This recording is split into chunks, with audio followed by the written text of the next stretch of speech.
Yo, we back in this thing. Hey, mister, how are you? I'm chilling, man. I'm chilling. How's everything with you?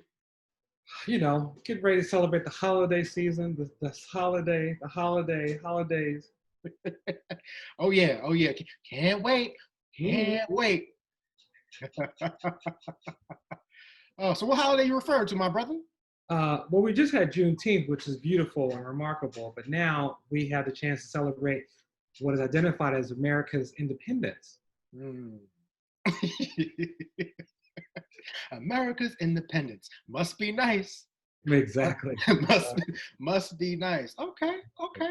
Cool, cool. I see you got a nice little fit going on over there, brother. Was Oh, yeah, okay. I'm gonna represent my people. I love my Montgomery EJI, the Equal Justice Initiative. Go visit, understand what they're talking about. There's a great quotation on the back. I'm not going to turn around. Mm-hmm. I'll let you know that it's there. Yes, sir. Yes, sir. Always representing for the EJI. My Always, people.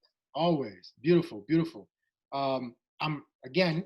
This has become one of my favorite shirts, man. I got the Good. one in black. This one's in red. Again, it's from the movement Philadelphia, from the movement Philly. Yeah, man, it feels good. Feels good. Yeah. That's a good holiday. Good holiday message right there. Yes, sir. Yes, sir. Reclaim and redefine that flag. We're in a moment now where the state of Mississippi is finally taking the stars and bars out of their Confederate flag. At least they're voting on it. Hmm. It's movement. It's a slow piece, but it's movement. That's true, and I think we have to be mindful and remember sometimes change takes time. Ooh. And there's plenty of times, particularly in the now generation, like we want it now. We expect things to have happened yesterday, and doesn't mean that folks aren't pushing. Right. This means that sometimes change is slow, and sometimes in order to do Yeah. it the right way and to be effective, it needs to be that way. Unfortunately, True that. yes, sir. Yes, sir. So what we getting So, into today? are we drinking? Yes. Okay, I was making sure because I showed up. I was like, oh wait, is it? Oh wait, yeah. So you back with the Hill Rock Ministry? Well, it's a special day. It's a special day, so I had to get back to our ministry. Yes. Back with the. Hey, work about 1856. What timing? It's so ironic that you know that date because I think some exercises and plans we had happened around that time period. Mm-hmm. I wonder if those gentlemen were thinking about the words that we're going to talk about today. Ooh, I wonder. I wonder.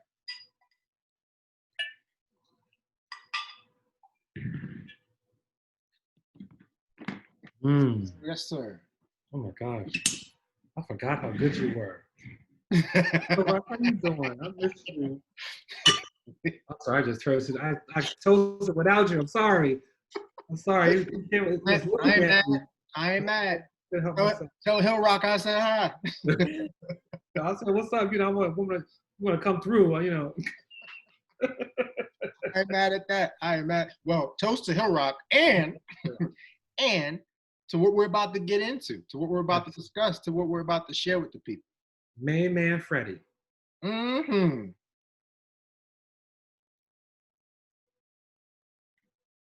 Mm. Mm-hmm. Mm-hmm. Mm-hmm. Mm. Beautiful. So what are we about to get into? So there was a man by the name of Frederick Douglass. Oh yeah. A man by the name of Frederick Douglass. Folks can see his face. Man by the name of Frederick Douglass, you know? I got some white strands coming through to the beard. You know, I'm trying to get my Freddie on, you know? So. Did you say white strands? Yes, sir. I got some, I got. For you. I got. Look at that coming down. God bless you. That's wonderful. I mean, I had a few, but I had to remove them for some space. They don't know how to act. Yeah. Mine are learning how to act. Mine are like, okay, we all coming because I didn't. It was I was about 30. I was like some hair here, some hair here. I couldn't get the beard until I hit 30 something, and it started like coming in a little more evenly. I hear you, brother. I'm just thinking about even these strands got white privilege. They over here trying it's surrounded by a bunch of black, and they over here doing whatever they want to do. You did not say that white privilege. Ah! Had to do it. Had to do it. Had to do it. Oh, it's Had to do it. beautiful. It's absolutely beautiful. Beautiful. That was beautiful. That was worth drinking too. That's So, good. my man Freddie, your man Yes. Freddie, Yes. right, has a beautiful, beautiful, beautiful piece. Yeah. What to the slave is the 4th of July. Yes. What to the slave is the 4th of July. So we figured that we would share with the people some excerpts, wrestle with it a little bit, and then really talk about why we chose those. Yeah. I love that. I love that. When I first started studying Frederick Douglass very seriously, I read his autobiography. I went into a class. It was a class about literature of slavery, slavery literature. And I went in like, oh, I got all this. I'm a descendant of slaves. I understand this. I'm gonna get this intuitively. I gotta work that hard. I'm gonna lead it. This is mine, And I had a young professor. He was a professor, and he said, I appreciate your energy, André, but we are approaching these texts from a very intellectual standpoint. And I got defensive. I was like, what? I get this. He goes, no. I respect that. Bring that energy to the class, but also note the intense level of intellect behind Frederick Douglass's writing. Mm-hmm. And I started dissecting the sentences and seeing the structure and was like, like this man was brilliant. And tell me about his life history. You mentioned some of that earlier. Yes, let's talk about it. Beautiful existence. Let's talk about it. So I'm going to read it for the people, just in case folks are not up to speed. Yeah, people need to know. They need to know because this is. I tell you, like, I would argue that he's probably one of the most quoted ancestors in terms of all the things that he had to offer, particularly when you talk about power, particularly when you talk about the struggle. There's a lot there. But there's no progress. There you go. There you go. And power can seize nothing without the man. Right. So it says, Frederick Douglass was born to a slave mother and a white father. He immediately was sent to live with his grandmother on a plantation in Maryland. From the ages of 8 to 16, he was sent to be a house servant in Baltimore, where he was taught to read by his master's wife. Douglass escaped slavery in 1838 and was given the position of agent for the Massachusetts Anti-Slavery Society in 1841, thus beginning his long career as an abolitionist. Douglass delivered his speech in Rochester, the one that we're going to be talking about, I'll pull in excerpts. He delivered his speech in Rochester, New York, at the city's annual 4th of July celebration. So that's a little bit about dear Freddie. Yeah, it's amazing. Incredible guy. I know, from my understanding, he also spent a long time in his life really trying to get back to his ancestors, a real connection with his mother. I never truly had that. I think she died and trying to like have some reconciliation with his father, but that never happened either. And it's imagine that moment. Imagine him and they're still doing all that stuff and still having these fundamental needs and desires in terms of connecting the folks that created you, the essence of your existence, and to exist at the time period. This speech was given in 1852 in America on the 4th of July. And let's, a little side note, but Rochester, 4th of July, it's hot, it's humid. And I'm sure he was not in the t-shirt like we're rocking. Nope. And he delivered this long, beautiful, incredible speech. I mean, those are small things, but I always think about that because I was like, it wasn't no air conditioner, wherever he was, but he was inside or outside. It's a commitment to deliver the lengthy, beautiful words that he put together. It's incredible. Absolutely. Even his openings, saying he would do this in a lot of his work, where he knew the times he was living in, so he would humbly say, I'm surprised that a man like me has been invited to do this, and then be like, bam, with like an incredible sentence after that. So that was his structure, constantly being aware of his observation as a slave, a former slave rather, and an African American in America during that time period, a Black person, and was very deliberate with his language. Just incredible. I really encourage everyone to spend some time reading Frederick Douglass because it is informative, it is empowering, it is wise, it is deep, it's so much. Absolutely. Fantastic. Absolutely. He probably, at least in my book, probably one of the best, one of the greatest orators that we've had grace this earth. Just phenomenal in terms of the structure, in terms of the clear, the presentation of his argument, the facts and data. Like I said, if he was alive today, he'd be one of those MCs who you don't want to battle him in a battle rap. Yo, Freddie coming on. No, it's not happening. It's not happening. Like, listen, if I saw Freddie Douglass enter the cipher, I'm stepping back. Exactly. I don't want no smoke, brother. I'm not even gonna say stand. I'm gonna just sit down right on the floor and just wait for it to happen. Yeah. So how you want to do this, man? Well, did you have 2 selections? I have a couple of. So here's the thing. There's a couple of pieces in here because it's such a large piece of writing, and this, as they say in the church, this text has a lot of meat. So it was too much to really just zero in on one thing. But I'm thinking about some things that caught me in the beginning of it earlier on. Is a juxtaposition of he's setting his case, he's setting his argument, talking about the 4th of July and what it means to the slave, etc. Realizing that this is still happening during slavery, right? Slavery is still in existence. Yet this nation is celebrating its independence, right? Mm-hmm. So we think about that. And it reminds me of the moment that we're in now.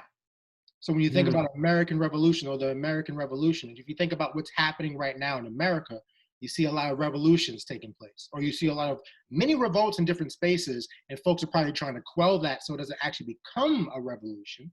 There's some folks who will be happy with that. But I think now we're at a time where America is seeing another type of revolution, dare I say another American revolution in some spaces. So it really caught me because it's almost like juxtaposing what happened back then and fast forwarding to present day and getting a little more clarity. Because every time I have conversations with people, particularly historians, etc., I don't know if you heard this too, but a lot of folks are always like, the Constitution and the Declaration of Independence are some of the greatest documents that have ever been written, penned, etc., in terms of the framing, in terms of all these things, right? So many stuff that people talk about. So I think what Frederick Douglass did a great job of is almost like that. Reminds me of the 8 Mile with Eminem, Slim Shady, when he's about to start rapping, and he's like, here's all the things that you're probably going to try to say about me that you won't be able to say about me because I'm going to say it before you say it. So I feel like Frederick is reading everybody there. He's like, yes, this is who I am.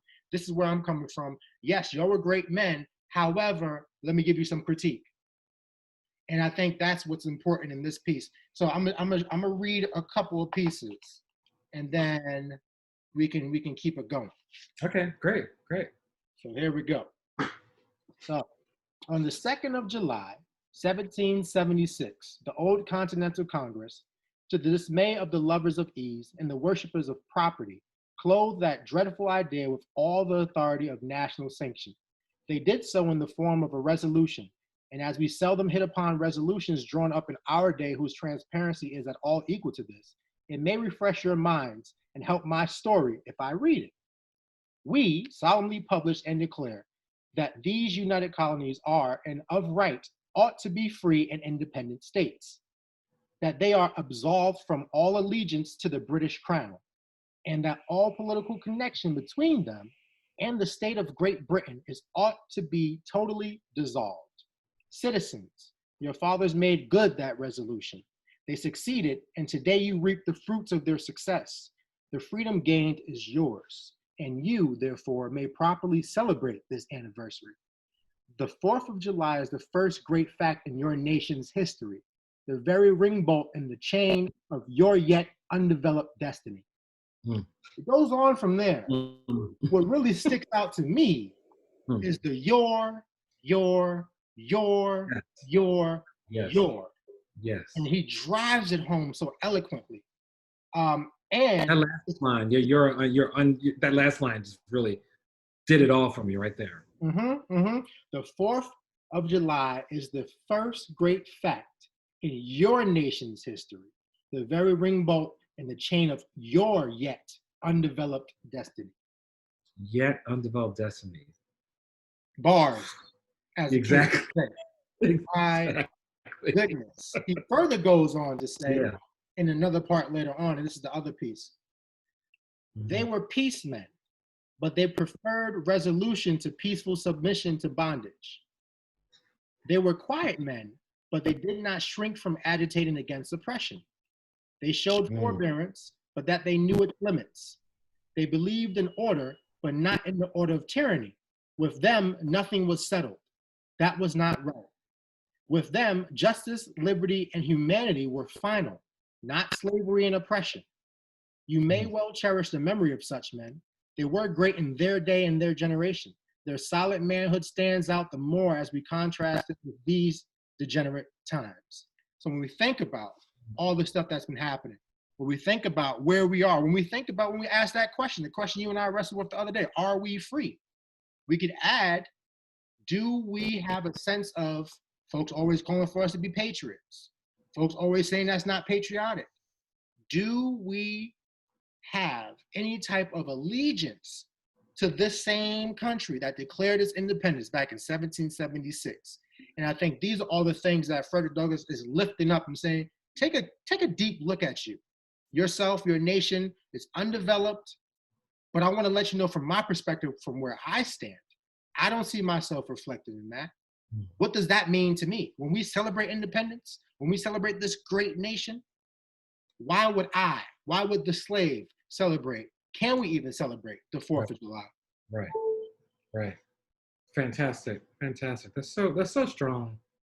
Really, really one of the greatest thinkers of the 19th century, the mid-19th century. And the fact that people aren't taught this on a daily basis. This should be incorporated into every single history of class about America. There it is, because it's a really great observation, discussion, and construction around the history of our society and the building of it.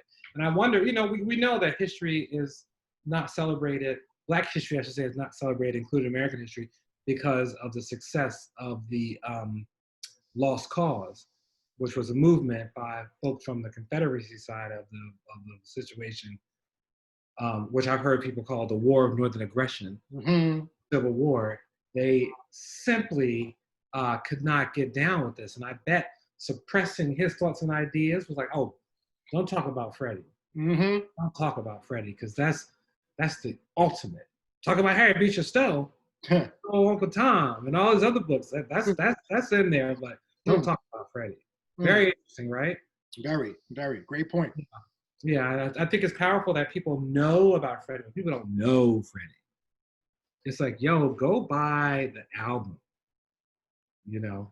Go buy the album and know what you're talking about before you dismiss it. Yep. Where you be like, yo, that album is fly. I'm sure you've done it. The party, the song came on, you don't know the words, you just go mouth them out. No, learn the lyrics. Yep, absolutely. Learn the lyrics. Read them, study them, because they're phenomenal.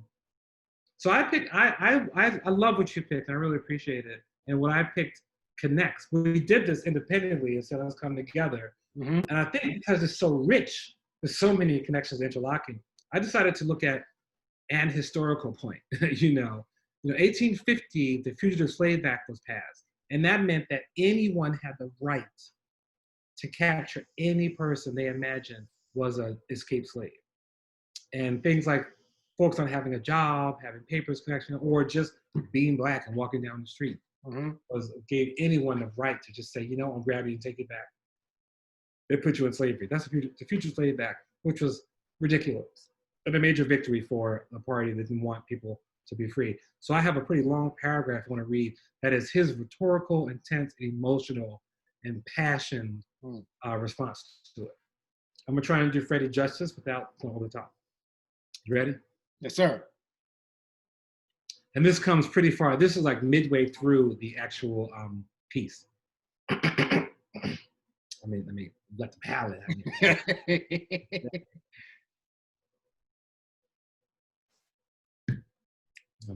All right. But a still more inhuman, disgraceful, and scandalous state of things remains to be presented. By an act of the American Congress, not yet 2 years old, slavery has been nationalized in its most horrible and revolting form. By that act, Mason and Dixon's line has been obliterated. New York has become as Virginia. Let's say that one more time. New York has become as Virginia. and the power to hold, hunt, and sell men, women, and children as slaves remains no longer a mere state institution, but is now an institution of the whole United States. The power to co-extensive with the Star-Spangled Banner and American Christianity. The power is co-extensive with the Star-Spangled Banner and American Christianity. I think bars is what you would say here. Bars. Where these go may also go the merciless slave hunter. Where these are, man is not sacred. He is a bird for the sportsman's gun. By the most foul and fiendish of all human decrees, the liberty and person of every man are put in peril.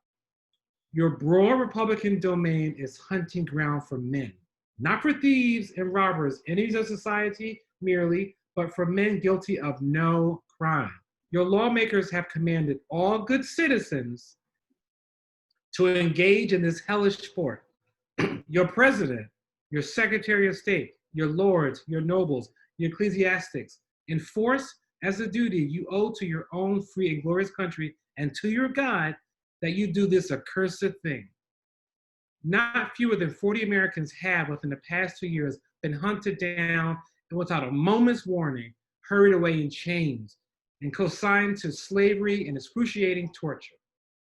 Some of these have had wives and children depending on them for bread, but of this no account was made. The right of the hunter is his prey. The right of the hunter to his prey stands superior to the right of marriage and all rights in this republic, the rights of God included. For Black men, there are neither law, justice, humanity, not religion. The fugitive slave law makes mercy to them a crime. Just mercy, right? The bribes and judge, I'll read that again. The fugitive slave law makes mercy to them a crime and bribes the judges who tries them. An American judge gets $10 for every victim he consigns to slavery and $5 when he fails to do so. You know how much money that was in 1856, 52? My goodness. The oath of any 2 villains is sufficient under his hell-black enactment to send the most pious and exemplary Black man into the remorseless jaws of slavery. His own testimony is nothing. He can bring no witness for himself. The minister of American justice is bound by the law to hear but one side, and that side is the side of the oppressor.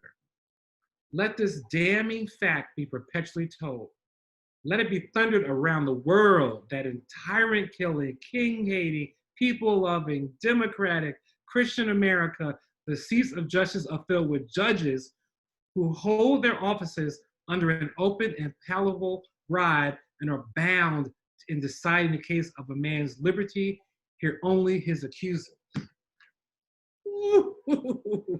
Like,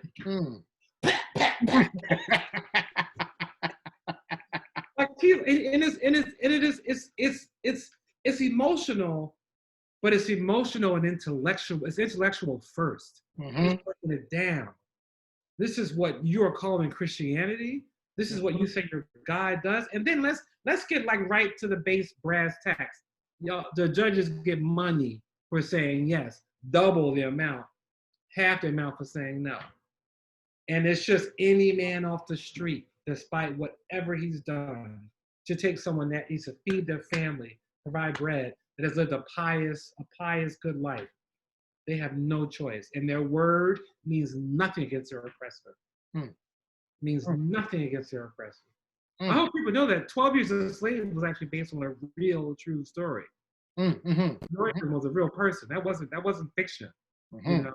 And think of the numerous cases like this. Here he is, like he calls out a number. And it's just, I mean, I think the reason why I chose that piece is I look at where we are right now in terms of what's happening in the world and the challenging of people saying, how are you showing up to this experience when we talk about white supremacy?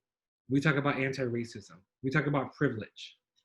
Do you go, I don't want to talk about that stuff, and I don't play devil's advocate, I'm not so sure, all the things that come into play, as opposed to saying, yeah, We passed that law that said we could just snatch somebody up and put them in slavery. Think about all the discussions back then. Yeah, but slaves were probably happier when they got jobs, and African Americans are not, or African Americans. They said black people and called what they called them. And it wasn't, They said these don't know nothing and they're wild, need to be controlled by it. Just look at them, look at their hair, look at their sexual morals, all the things that were in there, and people are buying into that. I bring that right to today. And we are in the first time when many people are like, oh, snap, I need to stop thinking that way. I need to stop thinking that I think this way about people. I need to stop treating people these kinds of ways and from a seat of inequity and imbalance. It's incredible what we're up against in this world. It's incredible. And it is deep and historical. And I think about how much has changed since what Mr. Frederick was talking about. While we don't have slavery, but think about a citizen's arrest. Think about people shooting kids because they're playing their music too loud, or attacking and jumping up and beating up a 15-year-old boy because he's in a community he shouldn't be in. Killing somebody for selling cigarettes. Strangling somebody because they've been accused of dealing with a counterfeit bill. Killing somebody because they're asleep in a parking lot. Saying a woman committed suicide when she's arrested for nothing. How different is that from what Mr. Douglas is talking about? How different is that? Brother. It's upsetting. Brother. And I thank you for lifting up that passage particularly because, I mean, you want to talk about systemic racism. He was calling that out back then before it actually had a term. Exactly. Look at what's happening. Exactly. And look, folks are actually incentivized to do so. And nothing has changed. No. We talk about slavery. We talk about Jim Crow. We talk about Jane Crow. We talk about the new Jim Crow. We talk about slavery by another name. We talk about mass incarceration. We talk about the privatization of prisons. We talk about the failing school system. We talk about the school to prison pipeline. We talk about the criminal injustice system. We talk about all these things. This is what has been happening historically since the founding of this institution. So when we talk about how something is deeply rooted and systemic, it's not because it's happened within our lifetime. This has been happening for years upon years, centuries upon centuries, generations upon generations. And that's why I always say, and I often lift up language from back then because it's so clear and it remains to be true now, unfortunately. There's no need for us to create new language. All we have to do is go back to what folks were talking about back in the day, when they were originally speaking truth to power at the very moment these things started to come to existence. So folks can't say they don't know. Like, it's happened. You either don't know because you've been miseducated or it's been hidden from you, or you fail to acknowledge it because for you to acknowledge it, you would then have to admit that something's wrong, or at least admit that it exists. So I think in this moment, going back and listening or reading or just diving into some of the things that's been happening for years from all of our ancestors will give us more clarity to what's happening right now in this moment. And that's why, to your point, we're not taught certain things in school. Because if we were, it'd be a different situation. Oh, completely. We'd be so much more informed and feel so much powerful. I can't help it right now thinking Tribe Called Quest. When I think it was Q, said the way that Bobby Brown would be amping like Michael. Just look back. Just look back. Just look back. And I'm guilty of it too. When we talked about doing this, and I started reading, I was like, God, like this is amazing. Why don't I read this every day? Why don't I have this posted on my wall? It's real. That's real. It's so real. It's right here in front of us. We have the power to be everything we're meant to be. It's a beautiful thing. And the success of the other group is to keep us from believing that. That's their success. And it's up to us to fight that, stand against it. I really believe that. I really, really believe that to the bottom of my heart. So I appreciate you. And I appreciate this experience. Yes.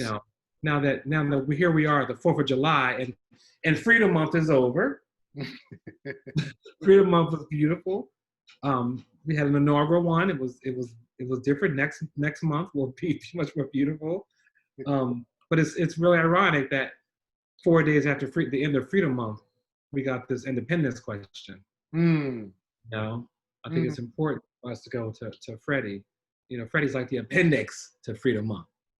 Talk about it. Right, Talk about it, because if you think about it, especially I know you can speak to this. Usually, I'm thinking about either in spaces of people who are entrepreneurs or people who are, you know, in the music industry, film industry, etc. To be independent is to be free. Yes, Lord. Oof. So when we talk, we can't have the conversation without talking about that independence piece or troubling that. Because we can be free, but to be independent is a sense of freedom. Oh, yes. Trouble the water, man. Trouble the water. Do it. Yes, sir. This is great. Yeah, man. Well, happy 4th of July. Happy 4th. Listen, we taking it for the culture. Exactly. We taking it for the culture, you know? I'm right here. I believe it. For real. You think Uncle Freddie drunk brown juice? Asking for a friend. Yeah, come on. He had to do something. Walk around as Freddie Jackson.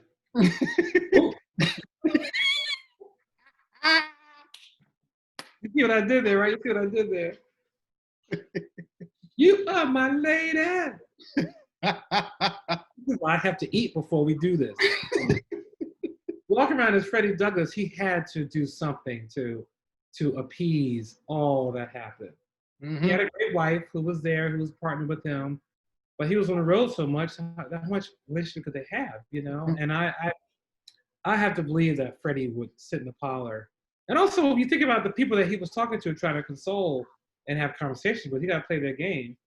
You know, them homeboys were sitting around, you know, say, "Oh, Freddie, tell me what you think we should do here in this situation." You know? I feel like Frederick Douglass was like Issa Rae in Insecure.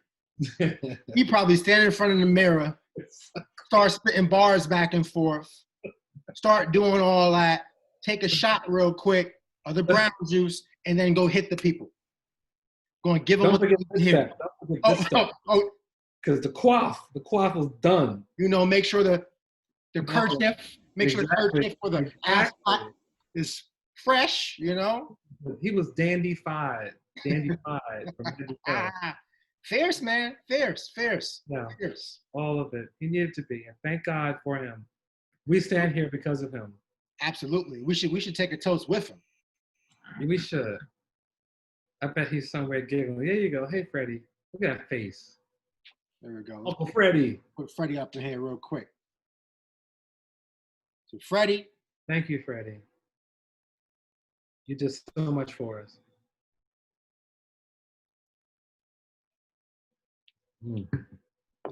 I bet he would like Hill Rock. Probably so. I wouldn't know how it tastes though, so you know. I'm working on it, brother. Someday. It's on my list. Someday we'll get you there. Oh man, this is beautiful. This feels good. As always, it feels good. It feels very good. Yes, sir. That was beautiful. And the great thing is, we don't have to think of a name. Exactly. Already there. Exactly. Beautiful. So Freddie, man. Brown Juice Barbershop does it again, huh? Always delivering. Stay sharp. Stay sharp and drink neat all day. That's good. Stay sharp and drink neat all day. I love that. Look at you. Bam, bam, with the lines. Bam, bam, bam, bam. Bars. Bars. Work it out. Yes, sir. All right, man. Okay, well, brother. Till next time. Yes, this is beautiful. Thank you. Peace. Later.